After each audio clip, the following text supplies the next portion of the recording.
Hello everyone, सभी लोगों को मेरा नमस्कार। मेरे एजुकेशनल चैनल ईएससी चैनल पर आप सभी लोगों का स्वागत है। चलिए सीधे वीडियो की शुरुआत करते हैं। इससे पहले वाले पार्ट 1 में, ये पार्ट 2 लेके आया हूँ मैं आप लोगों के सामने। पार्ट 1 में हम लोगों ने अवस्थाओं का वर्गीकरण पढ़ लिया था। आज पार्ट 2 में हम अवस्थाओं के वर्गीकरण के अंदर जो हमारी अवस्थाएँ हैं, शैशवावस्था, बाल्यावस्था, किशोरावस्था, इस तरीके से, तो अब एक एक टॉपिक को हम लोग विद डिटेल में पढ़ेंगे। और 100% गारंटी के साथ मैं कह सकता हूँ कि शैशवावस्था से अगर प्रश्न बनेगा एग्ज़ाम में, तो जो मैं आज पढ़ाने जा रहा हूँ इससे बाहर कहीं कभी नहीं बनेगा। ठीक है, इसलिए वीडियो को ध्यान से देखिएगा और पूरा वॉच कीजिएगा। और वीडियो पसंद आए तो लाइक और शेयर ज़रूर कीजिएगा। चलिए वीडियो की शुरुआत करते हैं। पार्ट 2 है आज शैशवावस्था। शैशवावस्था स्टार्ट करने से पहले कुछ क्वेश्चन यहाँ से भी बनते हैं। नवजात शिशु के बारे में भी क्वेश्चन आ जाते हैं एग्जाम में, तो हम लोग पहले यहाँ पे देख लेते हैं कि नवजात शिशु का जो शरीर होता है वो कैसा होता है। जब बच्चा पैदा होता है तो दांत उसमें नहीं होते हैं। ठीक, हड्डियाँ कितनी होती हैं? बालक और बालिका में दोनों में होती हैं 270 हड्डियाँ। भार की जब हम बात करते हैं तो नवजात शिशु का जो भार होता है, बालक का होता है 7.15 पाउंड, 7.15 पाउंड, या इसी को केजी में कहें तो नियर अबाउट 3 किलो के आसपास, या 3.2 केजी। बालिका का भार होता है 7.13 पाउंड, और किलो में बात करेंगे तो 3 किलो। लंबाई की जब हम बात करते हैं तो बालक और बालिका दोनों की लंबाई 50 से 51 सेंटीमीटर या 20 इंच के आसपास होती है। बालिका सामान्यतः बालकों से 1.5, इसको हम कह सकते हैं आधा इंच कह सकते हैं, 0.5 इंच छोटी होती है। ठीक है, ये ध्यान रखना, ये क्वेश्चन पूछा गया क्वेश्चन है, इसीलिए मैंने यहाँ पे इसको पुट किया हुआ है। फिर मांसपेशियों की जब बात करते हैं तो शरीर के कुल भाग का 23% मांसपेशियाँ होती हैं। सिर जो होता है वो शरीर की कुल लंबाई का 1/4 भाग होता है। मस्तिष्क का जो वजन होता है वो होता है 350 ग्राम। एक परिभाषा मैंने यहाँ पे रखी हुई है, काफ़ी ज़्यादा पूछी जाती है ये, कि नवजात शिशु का मस्तिष्क कोरे कागज़ के समान होता है जिस पर अनुभव लिखा जाता है। तो ये परिभाषा किसने कही है? ये कही है जॉन लॉक ने। ठीक, अब आगे हम लोग बढ़ते हैं। आई होप इसमें आपको जो फैक्ट मैंने रखे हुए वो समझ में आए होंगे। अब आते हैं सीधे शैशवावस्था पर। शैशवावस्था में अवधि क्या होती है? शैशवावस्था की जन्म से लेकर 6 वर्ष तक। हाँ, आपको 0 से, हो सकता है एग्जाम में 0 से 5 भी मिल जाए। ठीक है, तो हमें 0 से 5 टिक कर देना, क्योंकि वो 0 से 5 भी शैशवावस्था माना जाता है और 0 से 6 भी माना जाता है, क्योंकि इसका वर्गीकरण कुछ इस तरीके से होता है। 0 से 5 मतलब जन्म से लेकर 5 वर्ष तक शैशवावस्था, फिर 6 से लेकर 12 तक बाल्यावस्था। तो इसीलिए यहाँ से 0 से 5 वर्ष भी सही है, और 0 से 6 भी अगर आता है तो वो भी सही माना जाएगा। आगे देखते हैं। अब यहाँ बात करते हैं शिशु की। शिशु शब्द को अंग्रेजी में क्या कहते हैं? अंग्रेजी में इसे इन्फेंट बोला जाता है, जो लैटिन भाषा के दो शब्दों इन व फेरी से मिलकर बना है, जिसका अर्थ होता है ना बोलने योग्य या बोलने में असमर्थ। क्वेश्चन बन सकता है यहाँ से। फिर आगे बात करते हैं, तीसरा पॉइंट जो है शैशवावस्था का, इस काल को बालक का निर्माण काल कहा जाता है। ये इंपॉर्टेंट फैक्ट है आप लोगों के लिए, इसको आप नोट डाउन भी कर लीजिए। सामान्यतः 3 वर्ष का बालक सार्थक शब्दों का प्रयोग शुरू कर देता है। इसी आधार पर शैशवावस्था 2 भागों में बांटी जाती है। पहला होता है शैशव काल, जिसको पूर्व शैशवावस्था कहा जाता है, जो जन्म से लेकर 3 वर्ष तक मानी गई है। सेकंड जो पार्ट है वो है उत्तर शैशवावस्था, इसी को पूर्व बाल्यावस्था भी कहा जाता है, आरंभिक बचपन भी कहा जाता है, और खिलौने की आयु भी कहा जाता है। सीटेट में ये क्वेश्चन कई बार रिपीट हो चुका है, तो इसे अच्छे से पढ़िए। और जिसका जो टाइम पीरियड होता है वो होता है 3 से 6 वर्ष। नर्सरी कक्षा का बालक सामान्यतः 3 से लेकर 5 या 6 वर्ष का होता है। ठीक है, फिर आगे है, इस अवस्था में बालक स्वयं के अतिरिक्त सिर्फ परिवार से ही प्रेम करता है। आपने देखा भी होगा, छोटा बालक है, जब तक वो माँ बाप या अपने परिवार के सदस्य के साथ पास रहता है तब तक खेलता है। अगर आप उसे कोई अनजान व्यक्ति ले लेता है तो वो तुरंत रोना शुरू कर देता है। फिर आगे कह रहा है कि अतः इस अवस्था को, या इस अवस्था की जो विषय वस्तु है वो क्या है? मेरा परिवार सर्वाधिक उपयुक्त है। फिर बालक का सामाजिक विकास कैसा होता है? शून्य होता है। बालक में सामाजिक विकास बिल्कुल भी नहीं होता। आगे बढ़ते हैं हम लोग। आगे जो पॉइंट है वो कह रहा है, इस अवस्था में शिशु का व्यवहार मूल प्रत्यात्मक मूल प्रवृत्त्यात्मक होता है, अर्थात अपनी मूल प्रकृति के अनुसार होता है। जैसे गुस्सा होने पर रोना, खुश होने पर हंसना या भूख लगने पर फिर रोने लगना। तो बालक सिर्फ अपने ये मूल प्रकृति के हिसाब से ही व्यवहार करता है, वो उसके अंदर और कोई सामाजिक व्यवहार अभी डेवलप नहीं होता है।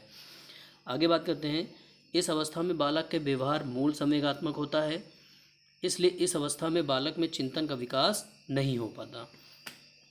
मूल संवेग का बात करेंगे तो वही भूख लगने पे रोने लगना या गुस्सा होने पे रोने लगना या चोट लगने पे रोने लगना, इस तरीके से। इस अवस्था में बालक सिर्फ स्वयं के सुख की चिंता करता है, इसलिए इसे स्वकेंद्रित अवस्था भी कहा जाता है। ये पॉइंट थोड़ा आप ध्यान से याद कर लीजिएगा। शैशवावस्था को अगर स्वकेंद्रित अवस्था भी पूछ लिया जाए तो कोई मतलब अलग से पॉइंट नहीं है, ये इसी के अंदर ही माना जाएगा। तो इसी को हमें टिक करना है। पूछ भी सकता है कि शैशवावस्था को और किस नाम से जाना जाता है या स्वकेंद्रित अवस्था किस अवस्था के अंतर्गत आती है, तो यहाँ से शैशवावस्था सही हो जाएगा। फिर कुछ परिभाषाएं मैं लेके आया हूँ यहाँ पे, देखिए। पहली परिभाषा है 20वीं शताब्दी को बालक की शताब्दी कहा जाता है। ये किसने कहा? ये कहा क्रो एंड क्रो ने। फिर मनुष्य जो कुछ भी बनना होता है 4-5 वर्षों में बन जाता है। वेरी इंपॉर्टेंट परिभाषा है ये, इसको कहा है सिगमंड फ्रायड ने। फिर और ये वाली परिभाषा भी बहुत पूछी जाती है कि मुझे नवजात शिशु दे दो, मैं डॉक्टर, वकील, चोर या जो चाहूँ बना सकता हूँ, ये कहा था वाटसन महोदय ने। फिर है बच्चों के खेल उन कार्यों की पुनरावृत्ति हैं जो सृष्टि के प्रारंभ से उनके पूर्वज करते आ रहे हैं। ये जो कथन है ये है स्टैनले हॉल का कथन है। आगे बात करते हैं, अब यहाँ पे मुख्य विशेषताएं देख लेते हैं शैशवावस्था की क्या होती हैं। पहला तो तीव्र शारीरिक और मानसिक विकास होता ही है। शरीर का जो शारीरिक विकास, मानसिक विकास होता है वो शैशवावस्था में ही होता है अच्छे से। फिर इसको फ्री गैंग अवस्था भी कहा जाता है। नैतिक व सामाजिक विकास बीज के रूप मतलब शुरुआत होती है यहाँ पे नैतिकता और सामाजिकता की। कल्पना की सजीवता होती है। अनुकरण या दोहराने की प्रवृत्ति होती है। देखा होगा अपनी बालकों के सामने आप जैसे एक्टिंग करते हैं वो भी वैसे ही एक्टिंग करना शुरू कर देता है। फिर सीखने की प्रक्रिया में तीव्रता होती है, बहुत जल्दी सीखता है यहाँ पे बालक। तीव्र संवेगात्मक विकास होते हैं। आत्म प्रेम की भावना होती है, बालक अपने के अलावा और कुछ नहीं जानता। फिर आगे है प्रत्यक्ष अनुभव द्वारा सीखना। काम प्रवृत्ति की भावना होती है। पर निर्भरता मतलब दूसरों पर आश्रित, हमेशा अपने माता पिता या परिवार के सदस्यों पर ही आश्रित रहता है वो। संवेगों का प्रदर्शन, अकेले एवं साथ खेलने की प्रवृत्ति। अब अकेले खिलौना दे तो अकेले भी खेलता रहेगा, 2-3 बच्चे साथ में तब भी खेलता रहता है बालक। जिज्ञासा की प्रवृत्ति होती है। अपरिपक्वता होती है और स्वप्रेम की भावना होती है। यही भी मैंने पिछले पॉइंट में समझाया कि स्वकेंद्रित अवस्था इसीलिए इसको कहा गया है। ये तो हो गई इसकी विशेषताएं। आगे हम बात करते हैं इसमें शिक्षा कैसी होनी चाहिए, शैशवावस्था में बालकों की शिक्षा का कैसा मतलब कैसी व्यवस्था की जानी चाहिए, वो हम लोग यहाँ पे देख लेते हैं। पहली चीज़ तो उचित वातावरण की उपलब्धता। ये पॉइंट ऐसा है जो आपको लगभग हर अवस्था में मिलेगा। अगर आप उचित वातावरण नहीं देते हैं तो उसमें जो सर्वांगीण विकास होना होता है वो कहीं ना कहीं बाधित हो जाता है। फिर है स्वस्थ पालन पोषण की व्यवस्था। ये तो पॉइंट जाहिर सी बात है, अगर आप बच्चे को शुरुआत से ही अच्छे से खिलाएंगे पिलाएंगे नहीं तो उसका शारीरिक विकास कहीं कहीं अवरुद्ध होगा और जिससे मानसिक विकास भी अवरुद्ध हो सकता है। फिर स्नेहपूर्ण व्यवहार, हमेशा बच्चे से प्रेम से पेश आना चाहिए। जिज्ञासा की संतुष्टि, ये पॉइंट बहुत इंपॉर्टेंट है शैशवावस्था के लिए, क्योंकि जब बच्चा कोई भी क्वेश्चन पूछता है तो अगर आप उसके जिज्ञासा को संतुष्ट कर दे रहे हैं तो उसके अंदर क्यूरियोसिटी बढ़ती जाती है, जिससे वो बालक सीखता बहुत जल्दी है। इसलिए बच्चों को कभी डांटना नहीं चाहिए। अगर वो कुछ पूछ रहा है तो आप डांटें नहीं उसको, ठीक है। उसके प्रश्न को समझें और कोशिश करें उसके प्रश्न का उत्तर दें और सही उत्तर देने का प्रयास करें, जिससे बालक में जो ज्ञान एकत्रित हो वो सही दिशा में हो। फिर सामाजिक विकास, फिर कह रहा है सामाजिक भावना का विकास होने लगता है यहाँ पर। मानसिक क्रियाओं को करने के लिए उचित अवसर होता है इस अवस्था में। वार्तालाप के अवसर, आप जितना ज़्यादा बच्चे के सामने बातचीत करते हैं उतनी जल्दी बच्चा बोलना सीखता है। आत्म प्रदर्शन के अवसर, अच्छी आदतों का निर्माण। अब जाहिर सी बात, जब यहाँ पे नैतिकता बीज रूप में होती तो धीरे धीरे अच्छी आदतें बालक के अंदर आना शुरू होती। वो भी बाहरी वातावरण से ही सीखता है, परिवार को देख के सीखता है बालक। फिर है वैयक्तिक विभेदों पर ध्यान देना चाहिए हमें यहाँ पर। फिर कह रहा क्रिया द्वारा सीखने की आदत का निर्माण करना चाहिए बालकों के अंदर शैशवावस्था में। चित्रों व कहानियों द्वारा शिक्षा, देखा होगा कि छोटे क्लासेस की जो पुस्तकें होती हैं वो लगभग चित्रों या कहानियों से ही भरी पड़ी रहती हैं, क्योंकि बच्चे उसमें इंटरेस्ट लेते हैं। फिर अगला पॉइंट है खेल द्वारा शिक्षा। मूल प्रवृत्तियों का प्रोत्साहन। तो ये जो पॉइंट मैंने यहाँ पे रखे हैं, 14 पॉइंट रखे हुए हैं, बहुत और भी बहुत सारे पॉइंट हैं, लेकिन ये थोड़ा इंपॉर्टेंट पॉइंट थे इसलिए मैंने इनको यहाँ पे पुट किया। तो शैशवावस्था में शिक्षा की व्यवस्था इन पॉइंटों के आधार पर करनी चाहिए। आगे बढ़ते हैं। अब आते हैं यहाँ पे शारीरिक विकास कैसा होता है बालक का। यहाँ से भी क्वेश्चन बनते हैं, इसीलिए मैंने इसको यहाँ पे रखा। और ये सीटेट का एग्ज़ाम जो आप लोगों का होने वाला है उसके लिए मोस्ट इम्पॉर्टेंट वीडियो है, इसलिए प्लीज़ पूरा वॉच कीजिए। अगर कोई दिक्कत आ रही है तो आप कमेंट कीजिए, उसका सोल्यूशन किया जाएगा। आगे देखते हैं। शैशवावस्था में जो शारीरिक विकास होता है, तो पहले बात करते हैं दांतों की। जन्म के समय नहीं होते हैं। दूध के दांत 6वें या 7वें माह में निकलते हैं या निकलने लगते हैं। ये ज़रूरी नहीं 6 7 में लिखा तो यही होगा, 1-2 महीना आगे पीछे भी हो सकता है। फिर 4 वर्ष में सभी दूध के दांत निकल आते हैं। 5 से 6 वर्ष में स्थायी दांत निकलना शुरू हो जाता है। हड्डियाँ क्या होती हैं? जन्म के समय होती है 270 हड्डियाँ, कोमल और लचीली होती हैं। हड्डियों का निर्माण कैल्शियम और फास्फोरस से होता है, तो पता ही होगा। खनिज लवण भी होते हैं उसमें। भार की जब बात करते हैं तो जन्म के समय लगभग 7 से 8 पाउंड और 6 माह में 2 गुना और 1 वर्ष में 3 गुना हो जाना चाहिए।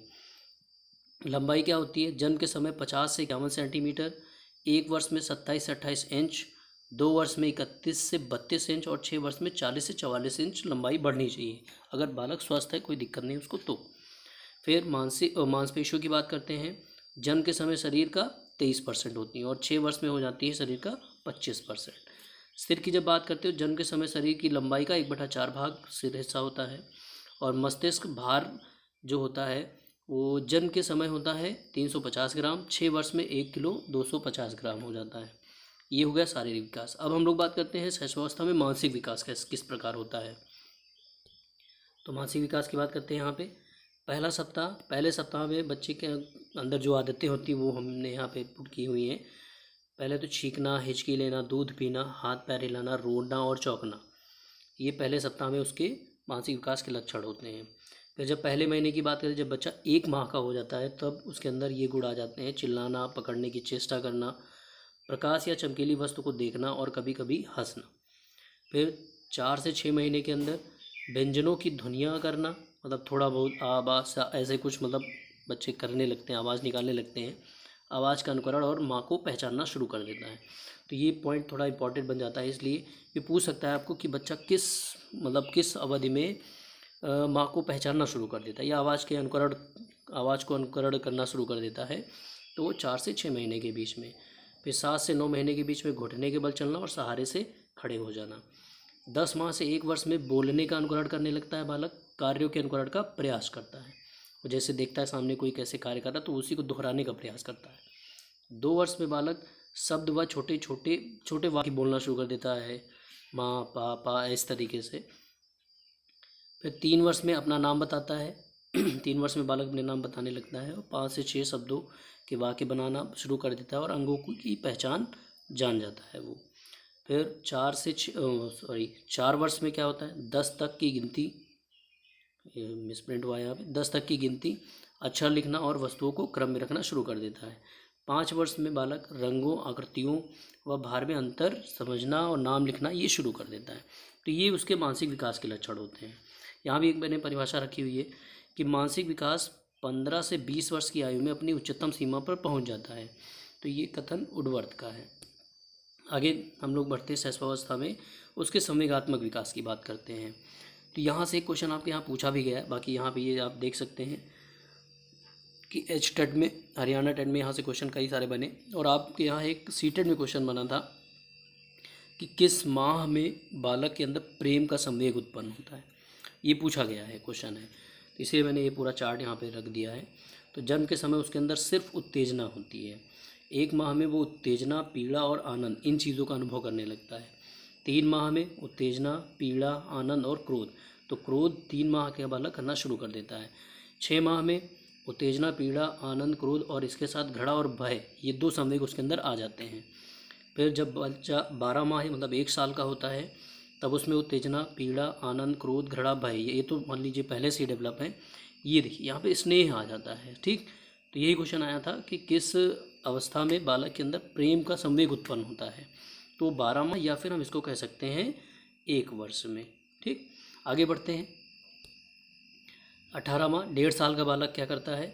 उसके अंदर ये सारे गुण तो रहते ही हैं, साथ में ईर्ष्या करना वो सीख जाता है। फिर 24 माह का बालक, उसके अंदर खुशी और प्रसन्नता, इन संवेगों का वो अनुभव करने लगता है। ये संवेग उसके अंदर आ जाते हैं 2 साल के अंदर अंदर। आगे हम लोग बढ़ते हैं। अब आते हैं यहाँ पे शैशवावस्था में सामाजिक विकास कैसा होना चाहिए। सामाजिक विकास कैसे होता है, किस अवधि में कौन सा विकास शुरू होता है, वो यहाँ पे देखेंगे। पहले माह में वो तीव्र प्रकाश या ध्वनि के प्रति प्रतिक्रिया देना शुरू कर देता है। फिर दूसरे माह में वो क्या करना शुरू करता है, मानव ध्वनि की पहचान और मुस्कुराना शुरू करता है। तीसरे माह में माता पिता के लिए प्रसन्नता व दुख प्रकट करना। छठे माह में परिचित, मतलब जो भी परिवार के सदस्य होते हैं जिनको वो जान रहा होता है, उनसे प्यार, मतलब उनके पास तुरंत बुलाने पे चला जाता है। और जबकि जो अगर कोई अनजान व्यक्ति या बाहरी व्यक्ति आता है तो उससे डर जाता है, मतलब वो अगर वो ले लेगा तो वो रोने लगेगा तुरंत। फिर 1 वर्ष में अनुचित कार्य को मना करने पर मान जाना। जैसे छोटे मोटे कार्य उसको कहेंगे नहीं ये नहीं करना है, ये मत करो, तो बालक मानना शुरू करता है। फिर 2 साल का लड़का, क्या लड़का नहीं कह सकते, लिंग विभेद हो जाएगा यहाँ पे। 2 साल का बालक की बात करें, बालक का मतलब हम बालक और बालिका दोनों को एक साथ लेके चलेंगे। तो 2 वर्ष में बच्चा क्या करना शुरू करता है, वो सहयोग एवं सहानुभूति का विकास उसके अंदर आ जाता है। 3 वर्ष में पास पड़ोस के अन्य बालकों से संपर्क बनाना, फ्रेंड मित्र बनाना शुरू करना, उनके साथ खेलना कूदना, ये सारी चीज़ें। फिर 4 वर्ष में नर्सरी विद्यालय के वातावरण में समायोजन, ये मतलब 4 वर्ष का बालक 3 वर्ष में उसे एडमिशन हो जाता है प्ले ग्रुप में बालकों का, बच्चों का। फिर 5 वर्ष की अवस्था में नैतिकता का विकास और सामाजिक परिपक्वता उसके अंदर आने लगती है। फिर कुछ पॉइंट मैंने यहाँ रखे हुए जो आपकी परीक्षा की दृष्टि महत्वपूर्ण है, बाकी इतने से ही काम नहीं चलेगा। अभी मैं ये जब 3 अवस्थाएं मैं यहाँ पे आपको डिटेल में पढ़ाऊँगा। एक शैशवावस्था, दूसरी बाल्यावस्था, और तीसरी की जब हम बात करेंगे किशोरावस्था। इन तीनों को जब हम डिटेल में पढ़ लेंगे तब फिर मैं वहाँ पे आपके लिए महत्वपूर्ण इंपॉर्टेंट फैक्ट्स लेके आऊँगा, जो शुरू से लेकर जितना भी हम लोगों ने पढ़ा है उनका सब वन लाइनर होगा। तो पहले यहाँ पे पहले अवस्थाओं को देख लेते हैं। तो कुछ पॉइंट मैंने यहाँ रखे हुए हैं, देखते हैं इनमें। और ये जो पॉइंट है मैंने वहीं से लिए जहाँ जो मैंने आपको अभी भी पढ़ा है। शैशवावस्था की आयु क्या होती है, वही मैंने आपको बताया था कि जन्म से 5 वर्ष या 6 वर्ष। सामाजिकरण प्रक्रिया के प्रारंभ होने की अवस्था है। तो सामाजिकरण जो उत्तर शैशवावस्था कह सकते हैं या पूर्व बाल्यावस्था कह सकते हैं, वहाँ से शुरू हो जाता है। लेकिन अगर क्वेश्चन आता है कि शैशवावस्था, बाल्यावस्था, किशोरावस्था, तो सामाजिकरण शैशवावस्था में शुरू हो जाता है। फिर 3 से 6 वर्ष तक बच्चा अर्ध स्वप्न में रहता है। ये कथन किसका, ये थॉर्नडाइक का है। एक नवजात शिशु का कद या ऊंचाई कितनी होती है, उसकी 51 सेंटीमीटर, 50 से 51 सेंटीमीटर या 20 इंच होती है। फिर नवजात शिशु का भार 7 से 8 पाउंड, 3 से लेकर 3.5 किलो के बीच में स्वस्थ बालक होता है। शैशवावस्था को सीखने का आदर्श काल किसने कहा है, वैलेंटाइन ने कहा। और ये इंपॉर्टेंट पॉइंट है क्योंकि ये पूछा गया पॉइंट है आपके यहाँ। फिर सबसे तेज शारीरिक विकास शैशवावस्था में होता है। व्यक्तित्व विकास की नींव कब पड़ती है, शैशवावस्था में पड़ती है। शैशवावस्था द्वारा जीवन का पूरा क्रम निश्चित होता है, ये किसने कहा है, एडलर ने। और ये परिभाषा भी आपकी पूछी गई, इसलिए ये भी इंपॉर्टेंट है। फिर मनुष्य जो कुछ बनना होता है प्रारंभ के 4-5 वर्षों में बन जाता है, यह कथन किसका है, फ्रायड का है। बालक का निर्माण काल किस अवस्था को कहा जाता है। तो देखिए ये क्वेश्चन इंपॉर्टेंट भी बनता है क्योंकि आपसे पूछ सकता है कि बालक का निर्माण काल किस अवस्था को कहते हैं, तो ये शैशवावस्था को कहते हैं। और आप लोगों ने अगर पढ़ रखा है शैशवावस्था, तो ये वीडियो मैं सिर्फ आप लोगों के रिवीजन के लिए बना रहा हूँ। आप वीडियो देखते जाइए, आपका जो भी पढ़ा लिखा है सब आपका रिवाइज हो जाएगा। और सीटेट में आपके यहाँ सीटेट का एग्ज़ाम होने वाला भी है अगस्त में, तो आई होप यहाँ से क्वेश्चन फंसेंगे, 100% फंसेंगे। और आप वीडियो देखने के बाद खुद कहेंगे कि हाँ सर आपने जो पढ़ाया वो सब आया। अगर और कह भी रहा हूँ मैं, शैशवावस्था से अगर क्वेश्चन बनेगा तो जितना मैं पढ़ा रहा हूँ इससे बाहर नहीं बनेगा। फिर आगे है स्वकेंद्रित अवस्था, शैशवावस्था होती है। शैशवावस्था में शिशु के अंदर स्वप्रेम की भावना को क्या कहा जाता है। तो ये जो शब्द है यहाँ पे नर्सिसिज्म, इंपॉर्टेंट पॉइंट है। मैं एक वीडियो अलग से बनाऊंगा जिसमें कुछ महत्वपूर्ण शब्दावलियाँ रखूँगा, क्योंकि ये पूछे जाते हैं क्वेश्चन कि नर्सिसिज्म किससे रिलेटेड है, ऑटिज़्म किससे रिलेटेड है, इस तरीके से ZPD क्या है, ये सब मैं अलग से बनाऊंगा वीडियो इसके ऊपर। बस आप लोगों का प्यार मिलता रहे तो मेरा भी मतलब कॉन्फिडेंस बढ़ता रहेगा, और मैं प्रयास करूंगा कि और अच्छे अच्छे वीडियो आपके लोगों के सामने लेके आऊँ। फिर शैशवावस्था में बच्चों के क्रियाकलाप क्या होते हैं, वो मूल प्रवृत्त्यात्मक होते हैं। ठीक, इतना ही वीडियो है। तो आई होप वीडियो अच्छा लगा होगा आपको, और अगर वीडियो पसंद आया तो आप लाइक कीजिए, चैनल को सब्सक्राइब कीजिए और अपने अदर फ्रेंड्स को भी शेयर करें और ज़्यादा से ज़्यादा लोगों को बताएं। बाकी अगर कोई भी आपको यहाँ पे लगता है कि कोई इम्प्रूवमेंट की और ज़रूरत है तो आप कमेंट कीजिए, मैं उसको इम्प्रूव करूँगा। तो जल्द ही मिलते हैं नेक्स्ट वीडियो में, जो हमारा किस पर होगा, बाल्यावस्था पर होगा। वहाँ पर भी हम विद डिटेल पढ़ेंगे बाल्यावस्था को एक रिवीजन फॉर्मेट में। ठीक, तो आई होप वीडियो अच्छा लगा है तो लाइक करें, चैनल को सब्सक्राइब करें और शेयर करें। तब तक मिलते हैं नेक्स्ट नई वीडियो में, तब तक के लिए नमस्कार। पढ़ते रहिए, मस्त रहिए।